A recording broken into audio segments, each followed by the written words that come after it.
again. Okay, so yes, so here we are. We've got various boards on the other side.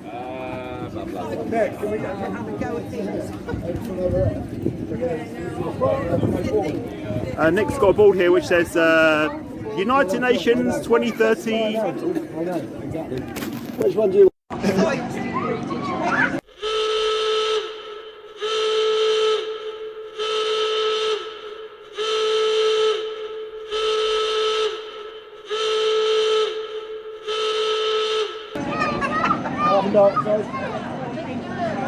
Sorry, do you need a board? Davy Crockett, king of the wild frontier.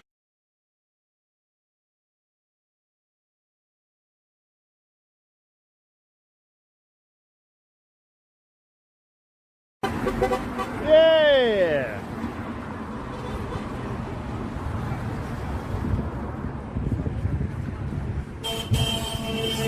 Hey! Yellow car! Yellow car, love. Okay, let's go for a little walk outside, you little rascal. People are thinking about it, Liz. Do you think we're making a difference? Janice. Sorry? Janice. Janice, sorry. It's all right. Janice, let's start again.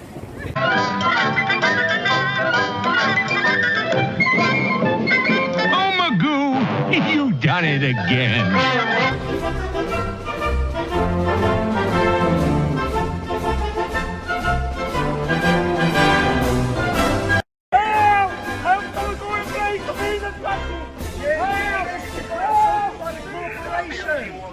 So who got Janice with a please think about it banner?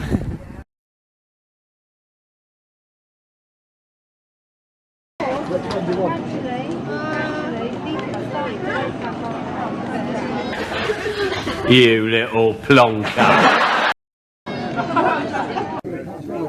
Derek's got a board that says no to brick card, digital prison. Say no to the brick card. And we've got an illegal flag here. It's an England flag. Are they still legal these days under Starmer's government? To most people, it's just a flag. Walk my path. You can wear my shoes. Learn to talk like me and be an angel too. I got to confess, I'm one of the love.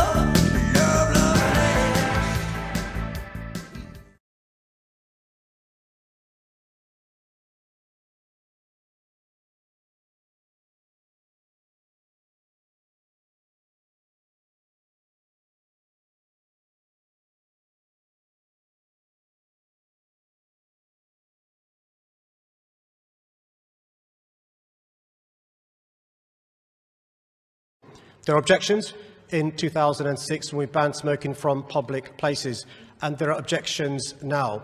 What I find unacceptable, though, is some of those who've got legitimate objections joining hands with some of those outside who are part of a far-right group.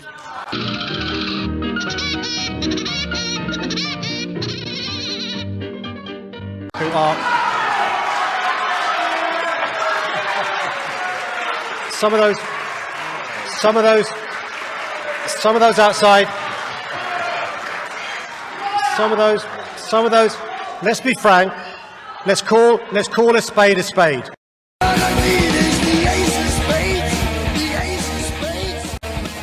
Some of those outside are part of the far right, some are COVID deniers. Okay, so he calls us COVID deniers. COVID, a virus which has not been isolated and purified to confirm it is a unique threat to humanity. Some are vaccine deniers. It's not a vaccine, Mr. Khan. It is an experimental mRNA technology jab, which is still in its trial period until 2023 and was only brought in under emergency measures through the Coronavirus Act. And some are Tories. I, for one, am not a Tory, nor am I Labour or Liberal Democrat or even Green. I spent most of my adult life voting the Green Party, but then in 2020 I realised how corrupt they were when they were pushing for children in schools to wear face nappies. It was an absolute disgrace, and now I don't trust any politicians because I feel they're all funded by the same corporations and they're just as corrupt as each other. Thank you very much, Mr. Khan. Look, hang on. The mayor has a right to be heard, right? Don't look. This people's question time is an opportunity for you to have an exchange of views, not to heckle or shout, please. Otherwise, we could end this very, very quickly. People are angry because this is the only time where they'll have a chance to speak to Mr. Khan directly. Usually he's surrounded by his entourage of supporters. He has his select media who ask him the right questions which suit him, and he's not used to facing general members of the public. So people have every right to ask him questions and heckle him, quite frankly, because it's the only time he's ever going to get heckled. Now, to those people who've got legitimate concerns,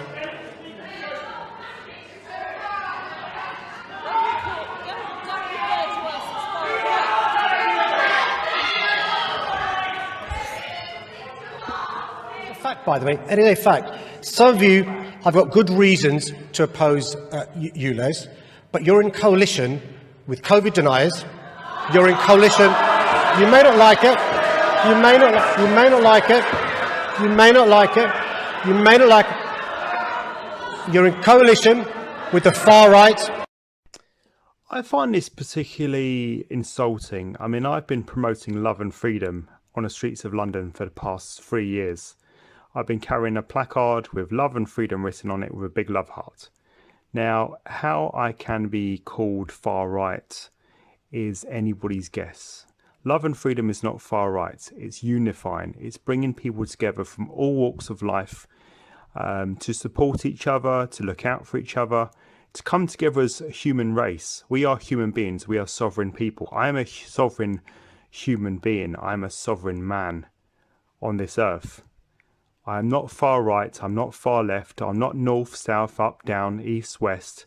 I'm a sovereign human being. And I will stand in my power as a human being. And I encourage all humans to stand in their own power. Because we've been giving our power away far too long to these billionaires, technocrats, politicians who, quite frankly, seem to be serving themselves more often than not, which is the reason why we've got into this mess in 2023. So, I'm sorry, Mr. Khan, you can throw insults at us all you like, but you know the truth, we know the truth, and quite frankly, it rattles you that we know the truth.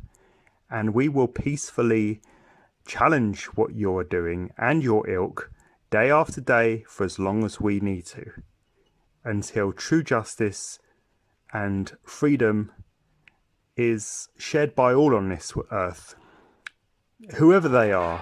And you're in coalition with vaccine deniers as well.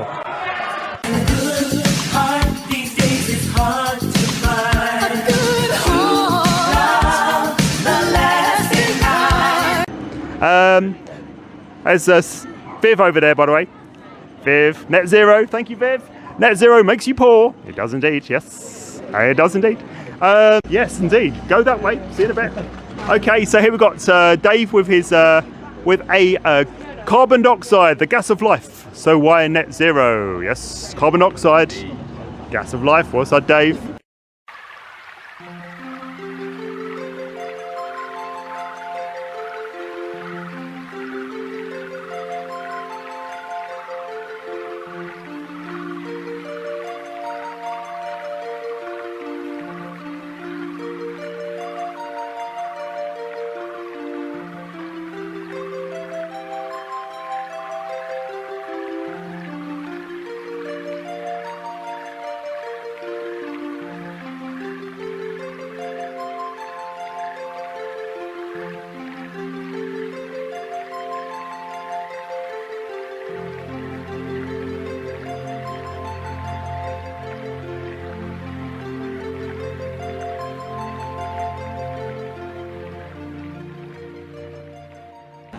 And Sally's got one which says, look up, geoengineering is taking place, no sun, no food.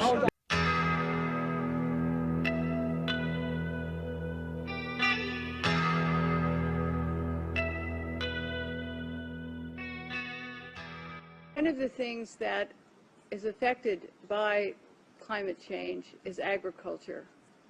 But some of what we are seeing is man-made, but man-made in a different way than you may guess.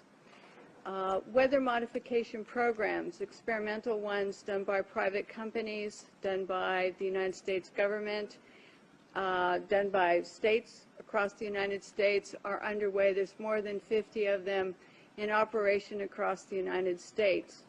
All of these impact agriculture because they change the microclimates needed for agriculture to survive.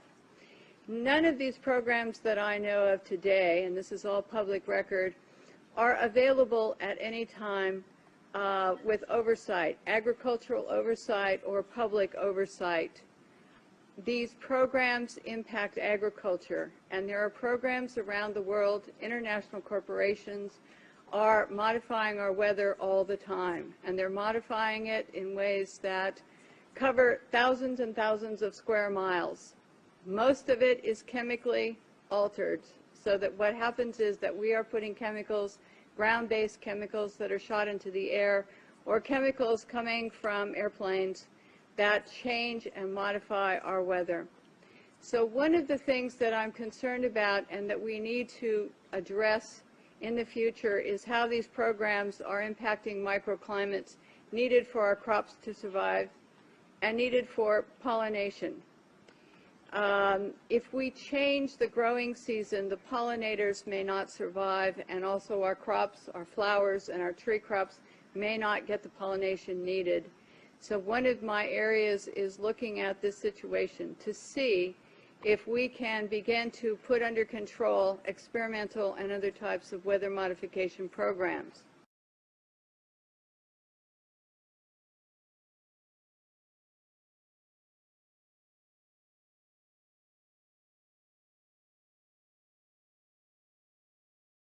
Yes, indeed. And as you can see, we have had lots of geoengineered sky. We've got we don't get yellow suns these days. We get white suns.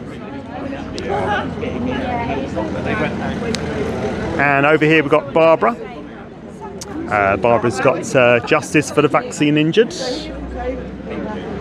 While discussing in the last hour regarding the vaccine damages payment scheme, the calls to review it. John is a new caller in Glasgow. John, hi. Hi Tom, how are you? I'm very well, sir. You've I think, considering applying to this based on your circumstances? Yes. Let me just tell you who I am, Tom. My name's John. I'm in Glasgow. I'm actually one of the founders of the Scottish Vaccine Injured Group in Scotland. And I have, for nearly 2 years now, my life has been absolutely ruined by that COVID-19 vaccine. What I am regarding the vaccine damage payment scheme, will I ever receive that money? I doubt it very much, because the government want to see 60% disablement. Yep. I'm really surprised how long it's actually taken for people to actually start talking about this. A lot of people know my story, and a lot of people know my friend's story. I don't know if you're familiar with a gentleman. His name is Alex Mitchell. He had his leg amputated from the Oxford one. Right. How nobody heard that man's story back in 2021 to maybe let us all question that vaccine. Now, just to let you know as well, Tom, every time we speak out, we are shut down on every social media platform. Do you think that's fair? Just out of curiosity. Well, it depends what you're saying, and the I'm the only telling truthfulness of what you're saying. telling from my experience, Tom. Well, if your experience, John, is that you have suffered huge physical, medical pain as a result of the vaccine, then you have every right to speak out about it, in my view. So the question is, why are we shut down? This is where we're at, Tom. Where we're at is we're the people that took this thing, and we're the most silenced people that are not allowed to be talked about on social. And you're social silenced media. about sharing your story of what, John? That you were hospitalised. I have a heart condition, and I have neurological conditions from this vaccine. Now, like I said, how many deaths were enough from COVID? One death was enough from COVID. Would that be correct? Would that be right in saying that, Tom? I'm sorry, I don't know what you mean by enough. What? But how many deaths were enough from COVID, from the virus? How many deaths were enough from COVID? One death was enough. Is that correct? Again, I'm really sorry. I don't understand the question. What do you mean by how many deaths were enough? What the media said, they said one death was enough from COVID. Is that correct? To lock down the whole bloody country. Is that true? No, I don't think that they did say that, actually. Well, it depends on who they are. I didn't say that one death was enough. No, you didn't. But what I'm saying is they said one death was enough.